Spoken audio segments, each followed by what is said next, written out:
Volunteer వ్యవస్థ అవసరమేంటో కరెక్ట్‌గా ఇప్పుడు ఈ వరదల్లో తెలిసొచ్చింది బెజవాడ వాసులకి.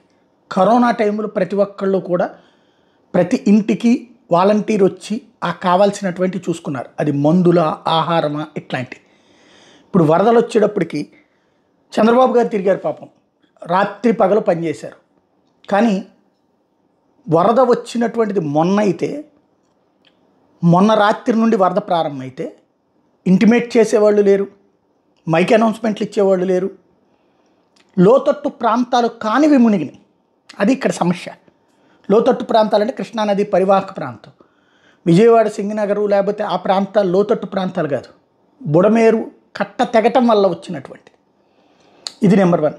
రెండవది, వరదల్లో చిక్కుకుపోయింది నిన్న పొద్దునుండి రాత్రి దాకా లేదు. రాత్రి ఆహార పొట్లాలు అంటే లోకల్ అధికారులు వాళ్ళకి అవగాహన లేదా? భోజనాలు ఏర్పాటు చేసుకున్నారు, సిబ్బంది వరకు ఏర్పాటు చేసుకున్నారు.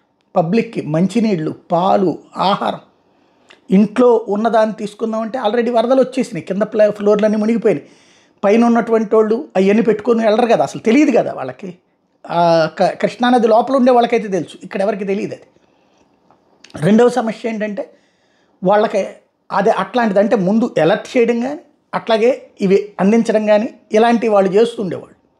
వాళ్ళు ఉంటే చేస్తుండేవాళ్ళు. ఇప్పుడు ఏమైపోయింది, రెవెన్యూ సిబ్బంది వీళ్ళు ఎవరికి వాళ్ళు వాళ్ళ డ్యూటీలు అన్నట్టు తిరుగుతూ ఉన్నారు తప్పించి, నిన్న బాబుగారు యాక్టివ్ అయ్యి బాబుగారు స్టార్ట్ అయిన తర్వాతన ప్రారంభమైంది. అది కూడా ఆహారం అందరికీ అందిందా లేదా అంటే అది తెలుసుకోవడానికి కమ్యూనికేషన్ లేదు. అంతకుముందు అయితే మధ్యాహ్నం సాయంత్రం దాకా కూడా ఫోన్లు కాస్త పనిచేసినప్పుడు ఛార్జింగ్ ఉన్నంతసేపు పనిచేసినంతసేపు ఫోన్లు చేసి ఇట్లాగా తిండి కూడా లేదు, మంచినీళ్ళు కూడా లేవు, పాలు లేవని చెప్పి బంధువులకి చెప్తే అందరు అక్కడికి వచ్చి కారులో కూర్చుని ఏం చేయాలో అర్థం కాక లోపలికి వెళ్ళడానికి అవకాశం లేక తిప్పలు పడ్డటువంటి పరిస్థితి.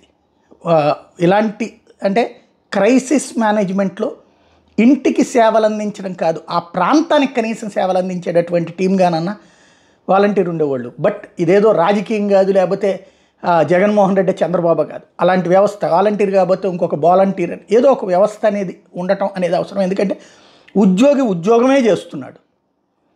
ఈ పార్ట్ టైం ఉద్యోగం వీళ్ళది ఉపాధి అంతే, దానికోసం బాధ్యతగా చేశారు. అలాంటిది ఒకసారి ఆలోచించకపోతే చాలా ప్రమాదం.